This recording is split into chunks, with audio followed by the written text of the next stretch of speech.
how you use your time matters to you and even to God.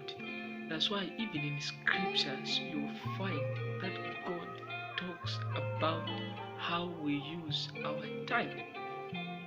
Because time is a unit of life. When you lose time, you have lost life. The Bible says in the book of Colossians chapter 4 verse 5, it says, walk in wisdom to those who are outside, making best use of time. It is saying, walk in wisdom to those who are not born again, redeeming the time.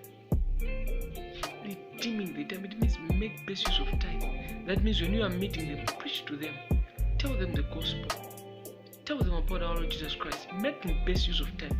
It also said in the book of Ephesians chapter 5 verse 16, it says, walk not as wise, walk not as fools, but as wise, making best use of time, for the days are evil.